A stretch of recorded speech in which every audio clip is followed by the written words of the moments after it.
তোমাদের জন্য আরেকটি গরম সম্পর্কিত নতুন ভিডিও নিয়ে। রাজ্য জুড়ে কিন্তু গরমের প্রভাব দিন দিন বাড়তে চলেছে, প্রায় 40 ডিগ্রি ছুঁই ছুঁই তাপমাত্রা।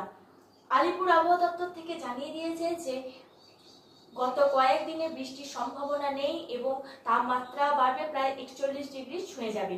এই মতো অবস্থায় কিন্তু তোমাদের 2রা জুন থেকে স্কুল খুলে গেছে এবং 2রা জুন স্কুল খোলার পর সেখানে ছাত্রছাত্রীর উপস্থিতি ভালোই ছিল, কিন্তু তারপর 3 তারিখ নাগাদ দেখা যায় যে 30 থেকে 40% কিন্তু স্কুলে উপস্থিতির হার হয়ে গেছে। অর্থাৎ একদিন পরে এতটা গরমে অনেক বাচ্চা অসুস্থ হয়ে পড়েছিল, পড়াশোনায় মন লাগছে না অনেক বাচ্চারই। এই এত গরমে কিন্তু অনেক বাচ্চার হিট স্ট্রোক, ডিহাইড্রেশন এরকম নানা অসুবিধার সম্মুখীন হতে হয়েছে।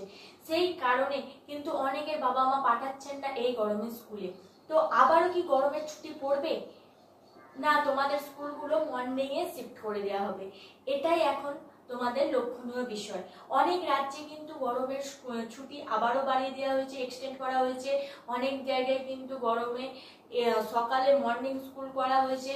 তো আমাদের রাজ্যে কি হতে চলেছে সেটাই দেখার বিষয়। তো গরম সম্পর্কিত নতুন কি আপডেট উঠে আসছে, তোমাদের স্কুলে ছুটি পড়তে পারে না পারে না, সেটাই জানাবো আজকের এই ভিডিওতে। তাই স্কিপ না করে প্রথম থেকে শেষ পর্যন্ত ভিডিওটি দেখতে থাকো। দেখো, বিভিন্ন সংবাদ মাধ্যম থেকে বিভিন্ন ধরনের কিন্তু গরম সম্পর্কিত আপডেট উঠে আসছে। সেই রকমই একটি সংবাদ মাধ্যম থেকে কি আপডেট উঠে আসছে সেটাই কিন্তু জানাবো আজকের এই ভিডিওতে। তো বলা হয়েছে যে তীব্র গরমে অন্যান্য রাজ্যে ছুটি বাড়লো, এবার পশ্চিমবঙ্গেও কি বাড়বে ছুটি? প্রচন্ড গরমের কারণে যখন দেশের একাধিক রাজ্য স্কুলগুলিতে গরমের ছুটি বাড়িয়েছে, তখন পশ্চিমবঙ্গের পরিস্থিতিটা একটু ভিন্ন। ছুটি বাড়ানো নিয়ে নানা জল্পনা কল্পনার অবসান ঘটিয়ে জুনের শুরুতেই রাজ্যের স্কুলগুলি খুলে দেওয়া হয়েছে।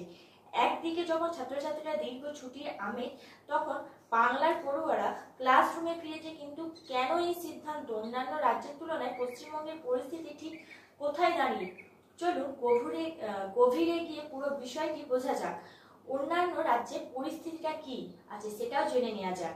এই বছর গরমের তীব্রতা অতীতের অনেক রেকর্ড ভেঙে দিয়েছে। ফলস্বরূপ ছাত্রছাত্রীদের স্বাস্থ্যের কথা মাথায় রেখে একাধিক রাজ্য সরকার গরমের ছুটি বাড়ানোর সিদ্ধান্ত নিয়েছে। দিল্লি স্কুলগুলিতে 11 মে থেকে 30 জুন পর্যন্ত বন্ধ রাখার সিদ্ধান্ত নেওয়া হয়েছে।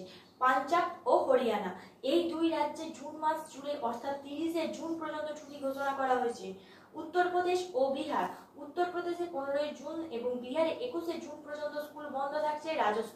রাজস্থানে 17 মে থেকে 30 জুন পর্যন্ত দীর্ঘ ছুটি দেওয়া হয়েছে। ছত্তিশগড় ও মধ্যপ্রদেশ, ছত্তিশগড়ে 25 জুন এবং মধ্যপ্রদেশে 15 জুন পর্যন্ত ছুটি বাড়ানো হয়েছে। তাহলে একাধিক রাজ্যে দেখা যাচ্ছে কিন্তু ছুটি বেড়ে গেছে। দিল্লি, পাঞ্জাব, হরিয়ানা, উত্তরপ্রদেশ ও বিহার, রাজস্থান, ছত্তিশগড়, মধ্যপ্রদেশ এই সমস্ত রাজ্যগুলি দেখা যাচ্ছে যে ছুটি এক্সটেন্ড করা হয়েছে।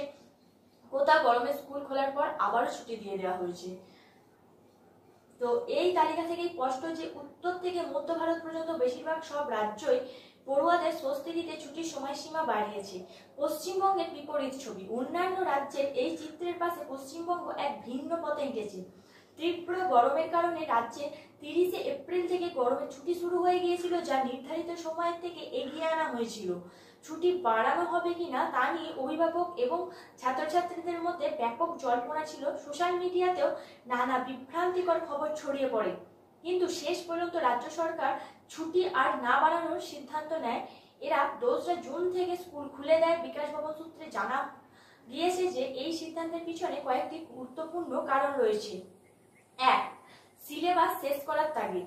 বিগত কয়েক বছর ধরে করোনা এবং গরমের কারণে ছুটির সংখ্যা বেড়েছে, যার ফলস্বরূপ সিলেবাস শেষ করতে সমস্যা হচ্ছিল।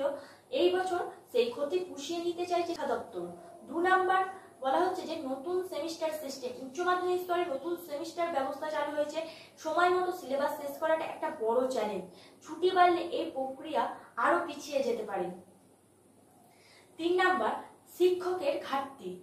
রাজ্যের অনেক স্কুলে শিক্ষকের অভাব রয়েছে। এই পরিস্থিতিতে কর্মদিবস কমানো হলে পড়াশোনার মান ধরে রাখা কঠিন হয়ে পড়তো।